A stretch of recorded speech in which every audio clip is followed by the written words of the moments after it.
Você já deve ter ouvido falar em crise no casamento, não é mesmo? Às vezes, se você não passou por isso, mas alguém na sua família já passou, e se não passou, talvez venha a passar. E nós estamos aqui hoje para te dar 7 dicas de como acabar com a crise no seu casamento a partir de agora, já. Colocando em prática simples ações do dia a dia que vão fazer você ir diminuindo aos poucos os atritos e a crise, enfim, vai cessar, né, Rê? Exatamente.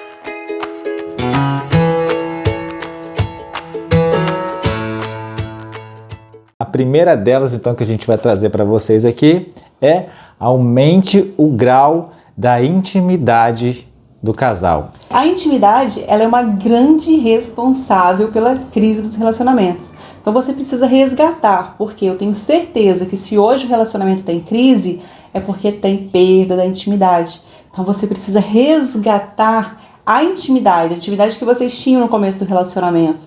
Você sabe tudo sobre ele? Será? Você sabe tudo sobre o seu marido? Eu não sei quantos anos você tem de casado. Por exemplo, nós temos 5 anos de casado. O Rê não é o mesmo Rê que eu casei. Eu não sou a mesma Poliana que ele se casou. Os gostos também vão mudando. A gente, às vezes, tem mania de julgar o outro e achar que já o conhece o suficiente.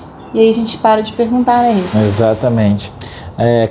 Cada dia a pessoa vai se transformando numa pessoa nova. Cada contato com uma pessoa diferente, você leva um pouquinho dessa pessoa com você e essa pessoa leva um pouquinho de você com ela.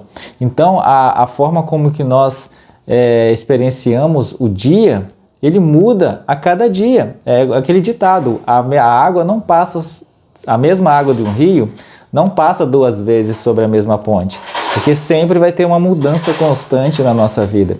Então amanhã já não vou ser a mesma pessoa de hoje, depois da manhã não vou ser a mesma pessoa de amanhã e assim por diante.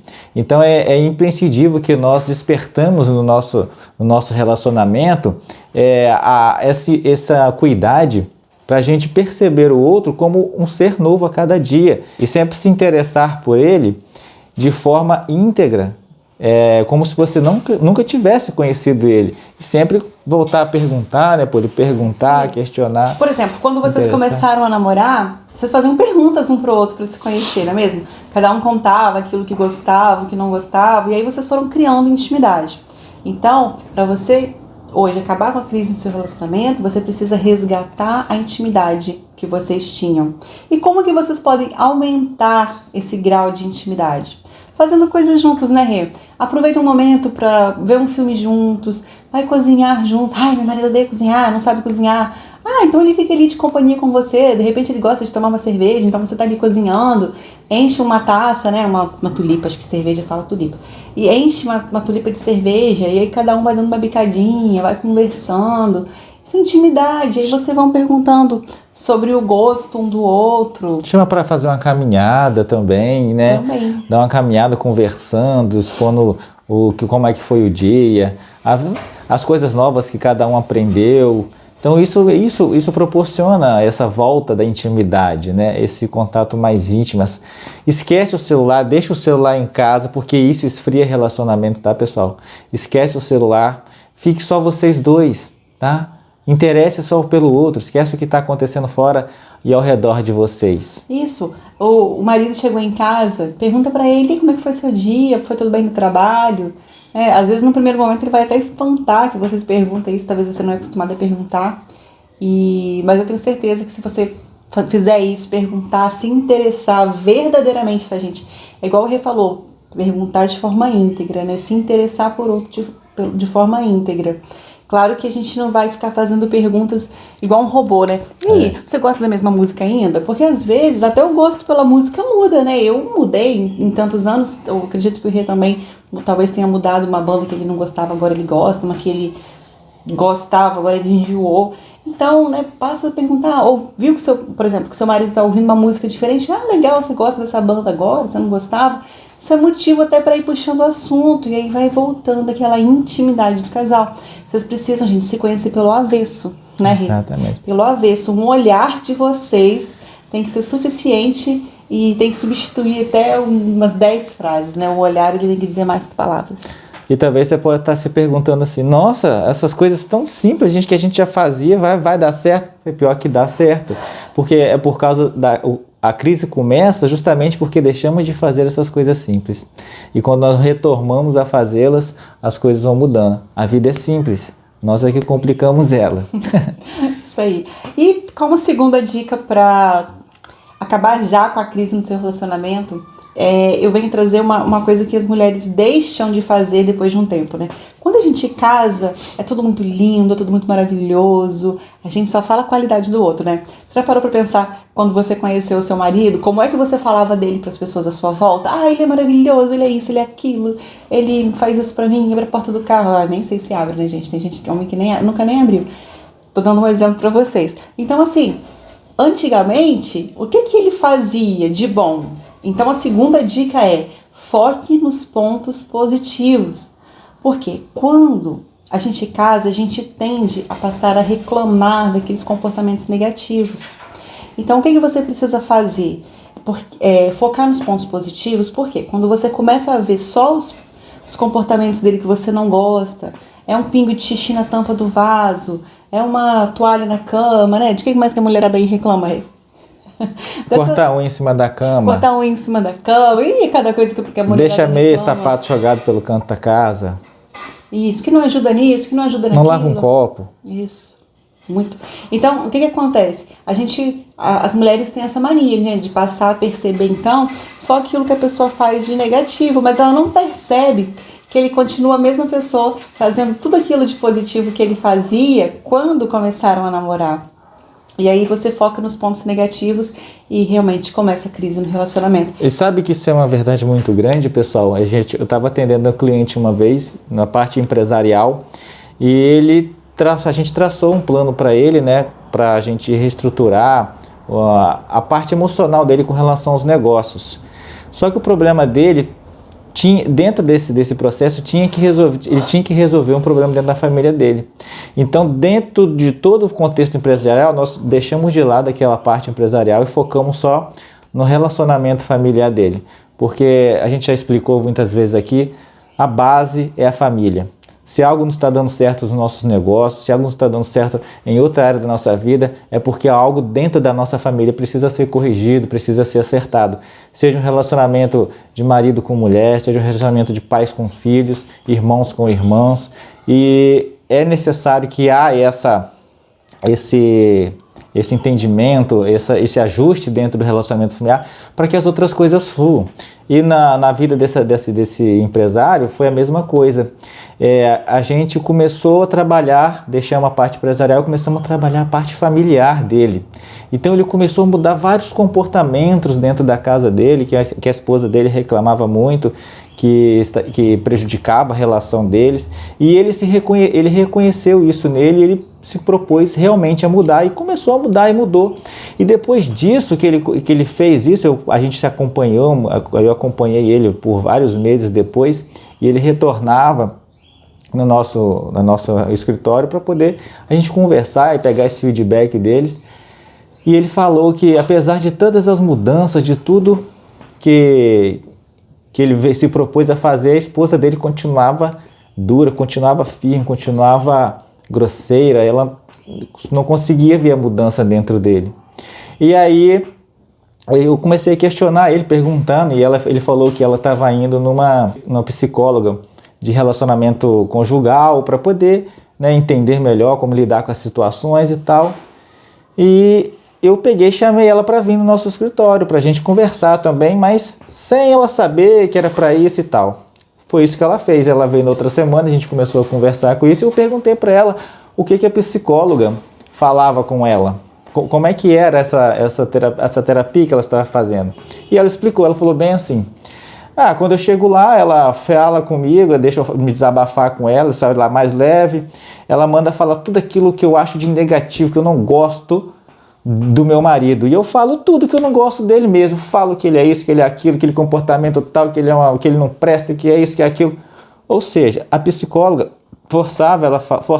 deixava ela falar e focar naqueles pontos negativos, e isso não deixava que ela percebesse o quanto que ele tinha mudado na vida dele. Todo mundo falava que ele tinha mudado, os amigos falavam que ele tinha mudado, os filhos falavam que ele tinha mudado, os pais, os irmãos falavam que ele tinha mudado, que ele era um outro homem, mas só a esposa não reconhecia aquilo, justamente porque, devido a essa condução da terapia que ela estava fazendo, terapia de relacionamento para casal, ela estava focando nos pontos negativos e não deixava ver os pontos positivos. E aí nós começamos a conversar com ela e ela aceitou também passar por esse processo. E aí começamos, primeiramente, focar os pontos positivos. Foi só fazer isso, pessoal, juro para vocês, mais nada. Foi só fazer ela focar nos pontos positivos que a vida daquela família, daquele casal mudou plenamente. Você está vendo como que é prejudicial a gente focar só nos negativos, né, Poli? Com certeza. E aí é igual a questão da autoestima, né? Se você foca só nas imperfeições, nos seus defeitos, digamos assim, você não enxerga as suas qualidades. Da mesma forma no casamento, marido, mulher. Se você só enxerga os defeitos do seu marido, se você foca só naquilo que ele tem de comportamento e atitude que você não gosta, como que você vai realmente enxergar alguma coisa de bom nele? Realmente vai ter crise. Ah, Poliana, mas você não conhece o meu marido. Ah, Rê, você não conhece o meu marido. Tá, mas você casou com ele por algum motivo. Ninguém colocou uma arma na sua cabeça e mandou você casar. Se alguém fez isso, você pode anular o seu casamento. Caso não foi esse o seu caso, se você casou apaixonada, casou amando o seu marido, tem como reverter essa crise no relacionamento de vocês, tá bom? Foca nos pontos positivos que vai dar tudo certo. Terceira dica para você diminuir a crise no seu relacionamento é tenha tempo para o seu marido. O Rê já deu até a deixa, né, dessa terceira dica aqui hoje. Um dos vilões que não tem deixado as esposas não terem tempo para os seus maridos se chama celular e televisão. O vilão não é filho. O vilão é celular e televisão. Ah, mas a minha novela, eu não vou perder aquela minha novela que eu tanto gosto. Eu gosto mesmo de ficar no celular, é o único momento que eu tenho para mim. Gente, não tem desculpa. Quando você não tem tempo para o seu marido, aí ele vai arrumar alguma coisa pra fazer sem você. Daqui a pouco ele tá jogando bola todo dia, indo na academia todo dia, sei lá, passeando com um cachorro todo dia, indo pra boteco, e você não entende por quê.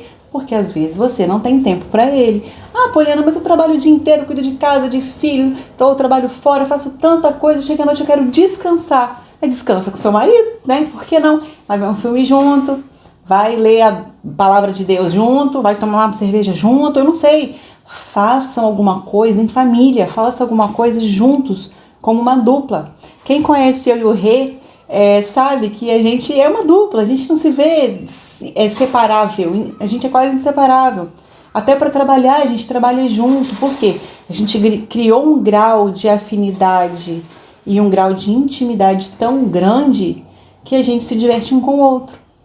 Então, vocês precisam ter tempo um para o outro, para vocês, então, criarem intimidade, focar nos pontos positivos, e aí vem todas as outras dicas que a gente ainda vai dar. Mas tudo começa com ter tempo para o marido.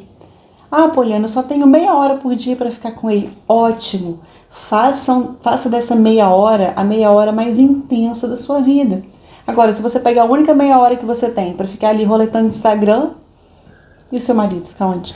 E isso implica muito na falta de atenção. Garanto que você já reclamou em algum momento ou você se sente carente de atenção, né? Essa carência da atenção, ela reflete muito até nos nossos filhos, porque eles começam a ter comportamentos estranhos justamente para chamar a atenção dos pais. E às vezes, igual a Poli falou, se você não tem tempo para o teu marido e ele começa a procurar outras coisas de interesse fora você, na hora que você querer a atenção do seu marido, talvez você não vai ter. E a gente já falou isso em outros vídeos aqui, né, em outros assuntos, que você só pode dar aquilo que você tem. E quando você dá, você recebe. Se você não está dando atenção, não tem como você receber atenção. Se você não está dando amor, não tem como você receber amor. Então você tem que dar aquilo que você quer para você também, tá bom? Isso aí. Quarta dica que a gente dá para vocês resgatarem o amor e acabar com a crise no relacionamento de vez é: namorem muito. Poliana, namora muito. Como? Se ele não me dá atenção, se ele... Namora, simplesmente namora. Por quê? Porque se o casamento entrou em crise, é porque vocês foram perdendo intimidade, foram parando de namorar aos poucos. E eu tô falando de namorar aqui, não é só aquele final lá não. Às vezes vocês estão colados um no outro, estão ali vendo um filme, estão namorando. O que é o namorar? É o namorar que vocês tinham quando no começo, né, Rê? Cheirar o pescoço. Fazer um carinho, esfregar pé com pé. Isso. Namorar. E aí, qual a dica que eu dou pra vocês? Falar no ouvido, sussurrar. Gente, eu vou começar a dar um monte de dica aqui. Vai lembrando de quando vocês começaram a namorar, né, Rê? Quando vocês começaram a namorar, lá tantos anos atrás, como que era? Ficava doido pra passar o dia rápido pra se ver à noite. Aí, nossa, faltava pouco sair borboleta da barriga quando via um ao outro. Só de estar perto, o coração acelerava. Por que hoje, agora que é casado, não namora mais? Quando dava um beijinho, já acendia lá embaixo, Nossa né? Senhora, quando dava um beijo, então... Ficava doida, já querendo achar qualquer canto pra se encostar. Porque, né? Senhor. Então é isso. Vocês precisam resgatar aquela sensação de namoro, de querer estar junto, de fazer carinho, cafuné. O que vocês faziam um no outro? Eu ficava doido pra casar logo. Falava, nossa, quando eu casar eu vou namorar todo dia. E por que quem casou e para de namorar? Gente, filho não é motivo, não é desculpa pra falar que não namora, tá? Porque filho uma hora dorme. Não existe criança que fique acordada 24 horas por dia. Filho uma hora dorme. Isso pra você fazer outras coisas. Mas tem coisa que dá pra vocês se curtirem com a criança acordada, né? Então, o que vocês faziam de bom lá no começo do namoro? No noivado? Como é que foi? Por que vocês se apaixonaram? Você se apaixonou por seu marido por quê? Pelo olhar dele, pelo jeito?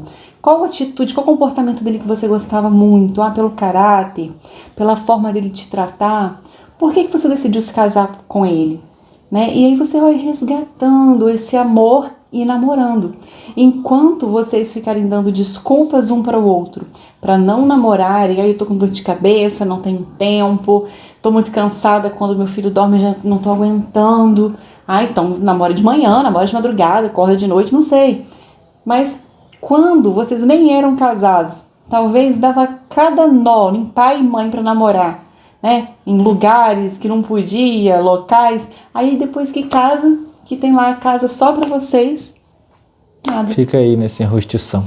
E aí vocês com isso perdem o quê? A intimidade um com o outro. Exatamente. Não é, gente, que o sexo ele é finalidade do casamento. Não tem sexo, tem crise no casamento. Não é isso. Deus fez o casal para se amar e para serem uma só carne. Tá na Bíblia. O casal vai largar pai e mãe, bababá, aí tem um monte de leitura que você já conhece e que vai falar, serão uma só carne. Então, a intimidade é o quê? É união. A partir do momento que vocês não têm mais intimidade emocional e física, vocês não estão mais unidos. E sem união não tem casamento. Às vezes colocaram uma crença na cabeça de vocês que o sexo é só para procriação. E não é verdade, tá? Sexo é justamente para manter a intimidade do casal, para poder o amor e se aprofundar mais um no outro. Isso é relação profunda de amor e de carinho e de intimidade. Então, quem falou isso para vocês está completamente errado, tá? Então, vocês não... E aquela igual a Poli falou, igual aquela vontade que tinha no início do namoro, que toda hora queria... E depois do casamento, uma vez por semana, uma vez por mês, talvez lá 3 meses, E vai deixando, achando que isso é normal, que a perda com o passar dos anos vai perdendo a vontade, vai perdendo libido, vai perdendo tesão. Isso é mentira, tá, gente? Isso não é não. Isso é porque a gente se acomoda nessa situação, Se acomoda e a gente quer que mude, mas a gente não dá o primeiro passo para mudar. Então nós temos que dar o primeiro passo. E aí essas dicas são justamente para ajudar você a dar esse primeiro passo, que talvez você nem saiba como, não sabia como, Mas agora você está sabendo. Outra dica é vocês dialogarem muito, tá? Dialoguem sobre tudo que vocês puderem. Dialoguem sobre a vida, dialoguem sobre o trabalho, dialoguem sobre o resultado dos seus filhos na escola, dialoguem sobre a mudança de cor da casa, dialogue sobre a preferência de roupa um do outro, dialogue, pede a opinião, o que fica bem, o que não fica, você gostou, você não gostou, como é que eu fiquei, dialoguem. Muitas vezes vocês já sabem até a resposta, por exemplo assim, amor, eu quero fazer luz no meu cabelo, o que você acha? Às vezes você sabe que ele é louco por luzes, que você vai ficar linda, loira, e você pergunta, você já sabe que ele vai falar que sim, mas pergunta. Deixa ele achar, tapa o ouvido, deixa ele achar que ele que escolheu a cor do seu cabelo, sabe? Aquela coisa assim, quando você pergunta, ele vai se sentir importante, vai assim, nossa, ela me perguntou, ela não fez sem me falar. Porque não é questão de ser submissa, sabe? Não é isso. É questão de intimidade. Amor, o que você acha? É de pedir a opinião do outro, de mostrar para o outro que a opinião dele importa para você, de que ele é importante para você. Imagina se o rei amanhã aparece com a cabeça raspada. Eu vou falar assim, meu Deus, que susto! Agora, se ele fala assim, pô, eu tô querendo raspar o cabelo, o que você acha? Eu falo assim, não, acho que fica melhor assim, né? O que você acha? Aí talvez ele não raspe. Então, da mesma forma, isso vai criando intimidade com o casal. Porque imagina que às vezes uma coisa que é muito óbvia pra você, e que ele vai responder, ele responde ao contrário. Não é óbvio mais, é quebrar a sua crença, né? Quebrar aquela impressão. Então, você vai dialogar com seu esposo. Claro que são conversas saudáveis. Se for conversa sobre a relação, saiba também como se comportar numa conversa sobre a relação. Só que é o diálogo sobre todos os assuntos do universo que vai também fazer vocês serem ainda mais unidos.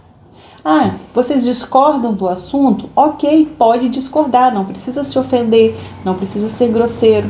Se um vota em Lula, outro vota no Bolsonaro, não tem problema, vocês podem manter uma conversa saudável do mesmo jeito. A gente não precisa agredir e ofender o outro com a palavra. E outra coisa que o diálogo faz com a gente, ele faz a gente entender o outro ao invés de julgar. Olha que coisa fantástica. Muitas vezes a gente julga o comportamento do outro e nem era aquilo. É um julgamento nosso, mas como a gente não procurou entender antes, a gente preferiu julgar primeiro, a gente entrou em atrito e de atrito em atrito a gente chegou até a crise no relacionamento. Então, um passo muito grande que você dá hoje para diminuir a crise no seu relacionamento é dialogar, dialogar e dialogar, né, Rê? É uma coisa muito interessante que você falou, é que a forma como que você comunica é que é o importante. Não é o que você fala, mas sim como você fala. Porque, por exemplo, vamos supor que seu marido chega cansado do trabalho, com uma cara meio estranha, e você pergunta assim, o que está acontecendo? Aí ele vai olhar assim, o que está acontecendo? Aí ele, o que está acontecendo? Por que você está perguntando isso? Não, você está com a cara estranha. Olha só como que é a pergunta. Como que seria melhor perguntar assim ou perguntar dessa forma? Amor, percebi que você está meio cabisbaixo, aconteceu alguma coisa? Então, perceba que é a mesma intenção da mensagem, querer saber como que foi o dia. Porém, a forma como que você pergunta é diferente. A primeira vai gerar nele um sentimento de guarda, de proteção, de agressão. Ele vai querer se defender daquele sentido, daquela forma que você está perguntando. O inconsciente dele vai se armar para isso. Dá outra... O quê? Não, e tem mulher que fala pior ainda. O marido chega, arranca o menino de perto e fala assim, vem pra cá que seu pai chegou com cara de bunda de novo. Por quê? Poxa, às vezes o cara realmente teve um dia tão pesado e não foi fácil o dia dele.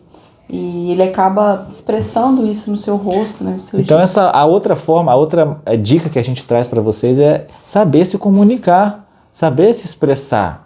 Né? Saber fazer uma pergunta, saber dar uma dica, saber informar, saber dar um feedback para o seu marido, para o teu filho, que seja.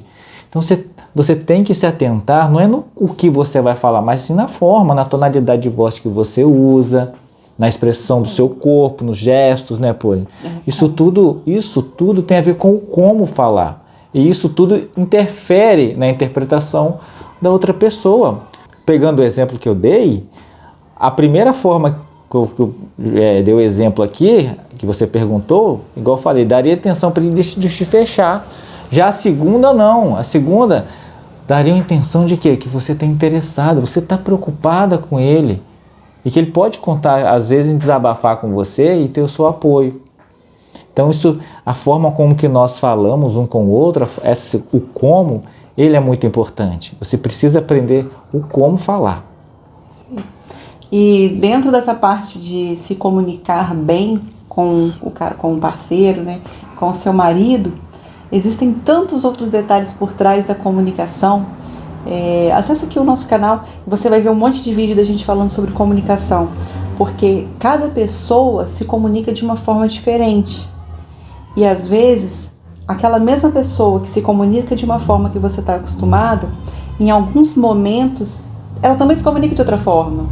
Então a comunicação ela é totalmente personalizada ao momento que a pessoa está passando. Então num momento que o seu marido chega do trabalho, que ele não está bem, você vai conversar com ele de uma forma. Num momento que vocês estão saindo, está tudo bem, está tudo feliz, é de outra forma. Então, você precisa personalizar a sua forma de se comunicar com o seu marido. Exatamente.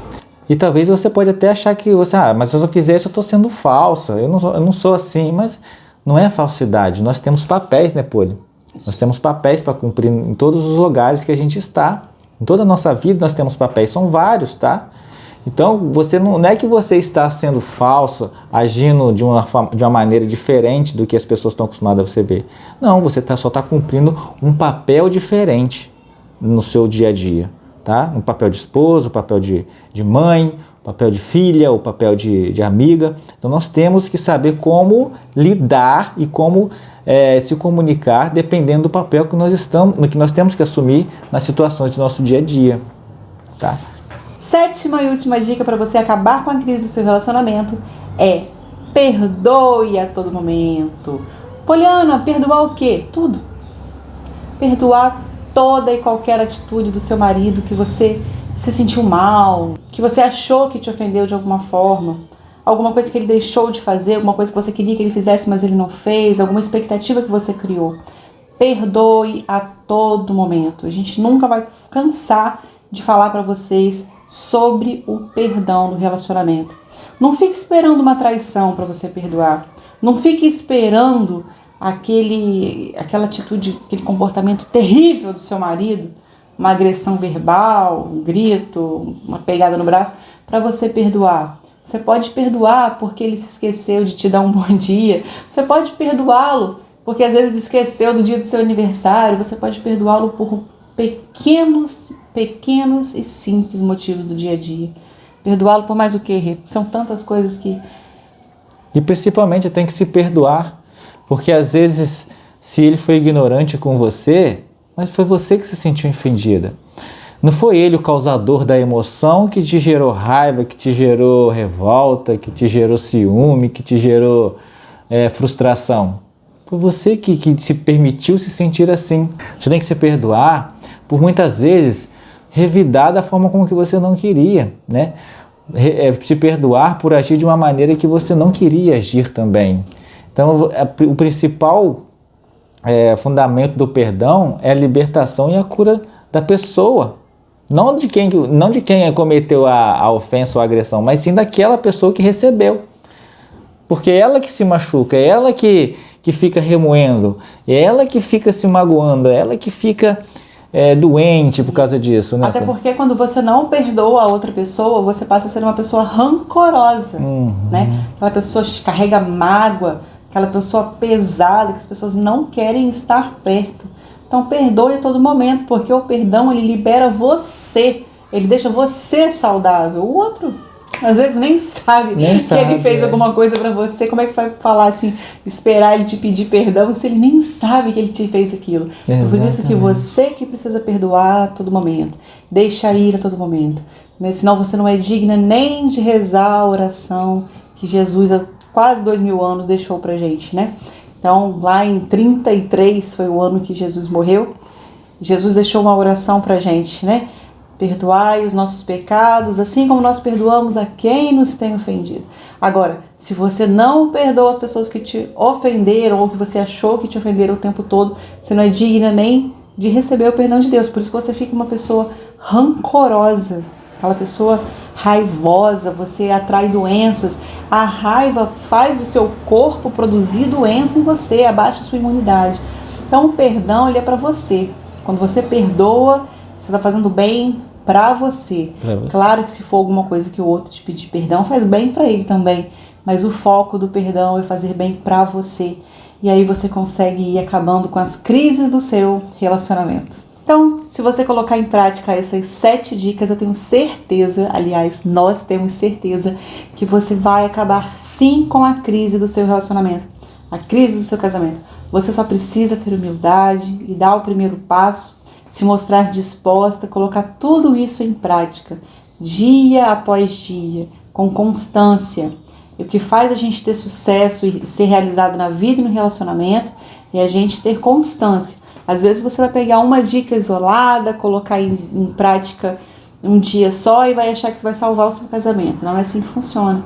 Você vai pegar essas 7 dicas, vai aprender e vai colocar em prática todos os dias. E quando você vê, você já restabeleceu a paz, a harmonia no seu casamento. A gente traz aquilo que a gente vive, tá? Tudo isso que a gente traz para vocês aqui, a gente viveu, a gente experienciou, tanto na nossa vida de casal, na nossa família, também como ajudando outras pessoas também, tá? E são coisas, são dicas, são realmente informações que dão resultado, que trazem a harmonia e a paz no relacionamento das pessoas, assim como traz para o nosso, tá bom? E esperamos que vocês apliquem isso na família de vocês, que vocês tenham resultados fantásticos aí e que compartilhem com a gente. Isso aí, porque afinal de contas, Deus criou a gente para ter vida e vida em abundância, e é o que a gente deseja para vocês, que o casamento de vocês, a família de vocês, seja abundante, né, de felicidade, de paz, porque Deus nos criou para isso. Fique com Deus. Com Deus, um grande abraço. Um grande abraço.